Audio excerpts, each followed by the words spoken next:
Iniulat ng Department of Migrant Workers o DMW ang pagkakadakip sa isang illegal recruiter na ang pangunahing biktima ay mga returning workers.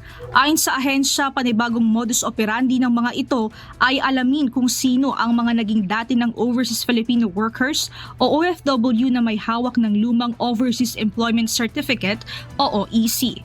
Pagkatapos ay hihikayati ng mga biktima na makipagkita sa mga employer para sa umano'y trabahong naghihintay abroad.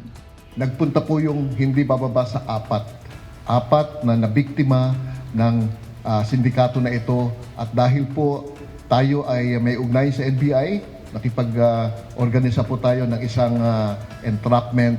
Nahuli po natin ito at kinasuhan po natin ng large-scale illegal recruitment. Ang ibig pong sabihin yan, no bail, no? 4 na OFW ang dati nang nagtrabaho sa Saudi Arabia. Ang papunta sana sa Abu Dhabi at Lebanon na pinangakuan ng buwan ng sahod na $400 to $450. We also got information na itong nahuli na alias G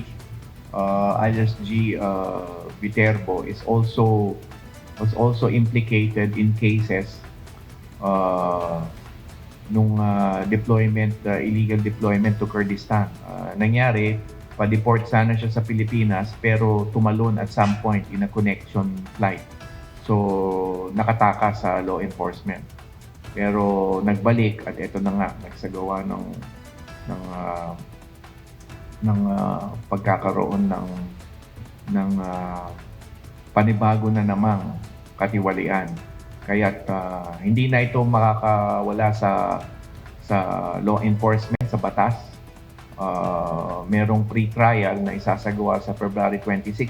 Paalala naman ng ahensya na huwag agad maniniwala sa mga alok na trabaho na may nakasisilaw na halaga kung hindi naman dadaan sa proseso ng ahensya.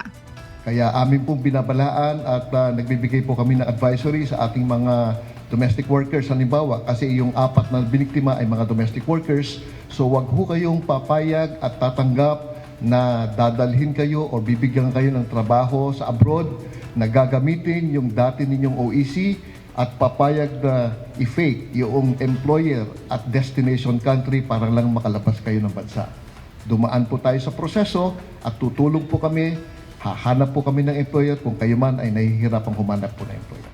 Tiniyak din ng ahensya na patuloy ang pagbibigay nila ng tulong at programa sa mga nabiktima ng illegal recruitment kasabay ng proseso ng papapakulong sa mga sindikato upang mapigil ang pagkakaroon ng bagong mabibiktima.